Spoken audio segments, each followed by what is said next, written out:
Hello, dear parishioners. This is Father Al Scharbach, your pastor at Mount Calvary Catholic Church in Baltimore, with a parish meeting in a minute. Some of you were here after Mass this past Sunday, and a lot of you said it was an edifying meeting, but a lot of you couldn't be there. There was noise, and that some of you couldn't stay. But that's why I want to encapsulate what we talked about now. This was the exaltation of the Holy Cross and a kickoff meeting to set the tone for the year. And so we're going to just give you a slice of that right now. First of all, I want to point out the parishioner packets that I handed out that day and give you a brief orientation to what's there. As I open up, the most important thing behind our parish directory is a document that I wrote called the New Oxford Movement. Very briefly, what this is about how our forebears in the Oxford movement, led by Blessed John Henry Newman, had a movement that was parallel to what we are picking up in the church today. Mount Calvary was the very first Oxford movement parish in the United States. And what was significant about their time was that you had a church that was politically marginalized, but also a church itself that did not have the zeal to be a cross-cultural force, the cross-cultural force that our Lord Jesus Christ has always called it to be. They recovered that fullness of the faith, the Catholic Church locally building from the bottom up. That's what we're doing here as well in a new Oxford movement. And that's what drives our mission statement. What was significant about the Oxford movement, we detail it in our parish mission statement, the short form of it right here. What was significant about it is they were able to highlight reverent worship as well as orthodox teaching and finally a missional mindset. That's what we're about at Mount Calvary as well. We lift up Christ in the beauty of holiness. How do we do that? In the same three ways. By our worship, by the word, and by our community. That begins in the church, but then we bring out the beauty of holiness out our doors into the streets. And of course, we do this by a number of ways. It begins with our home groups, which is something that we are building up in our church, which is how to be the domestic church, how to be the church in our homes, so that we can leave a legacy for future generations.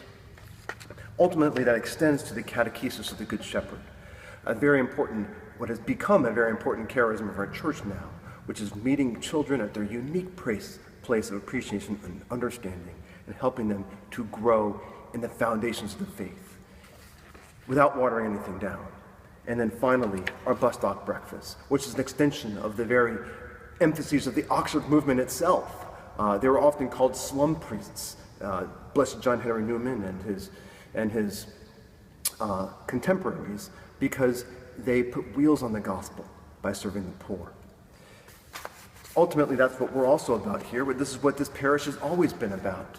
And that includes, yes, worship, the word, and mission. But how do we support this? We're supporting this by being the church. This is not about the staff. It's not about me. My role is to empower you, all of us, to fully be the church, which is why we're putting a new emphasis on stewardship. And that stewardship begins with how we serve, by taking ownership of the church. There's a document in here talking about how this church does not need, and you'll see it in the packet if you haven't seen it yet, it says, Mount Calvary does not need more volunteers. Now, what do I mean by that? It means that the church is not made up of volunteers, gratuitous service, but by owners, those who embrace what is rightly theirs in the local church.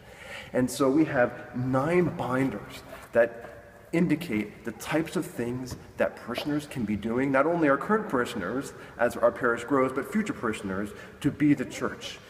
So there's no question about how you can exercise your spiritual gifts and be involved. 9 binders, each of them with several pages of ways where you can have a missional effect on bringing the gospel forward here. And when it comes to stewardship, there is a component of financial stewardship. And I would not be faithful for the stewardship of your souls if I didn't encourage you to do what the Lord called you to do, which is to work towards a tithe. And that's something that is important for you to hear, whether you're at Mount Calvary or you move to Ohio next week and you need to be a good stewardship of your resources there. It's time and talents. So we have a pledge form so that we can all be good stewards of our call to build the church. But ultimately, what we're doing here is putting wheels in the gospel, being the church. We're at a time of crisis, of course, but we're not going to wait, as I keep on saying, for the hierarchy to fix things. And everything I've said in the parish meeting was something that was planned long before the crisis broke out. But how much more important it is now for us to build a foundation to be the local Catholic Church, which is what Blessed John Henry Newman always said, that the Catholic Church is most powerful locally, and that is where her essence is revealed. That is the Benedictine emphasis, by the way. In our Anglican tradition, which is ultimately a Benedictine charism, the focus is on family, the local nature of the church, rather than viewing the church as some kind of a military structure or enormous hierarchy. That is where the Benedict option first came out, was first brought into the English-speaking world, which is through the Oxford movement, which he brought into the church.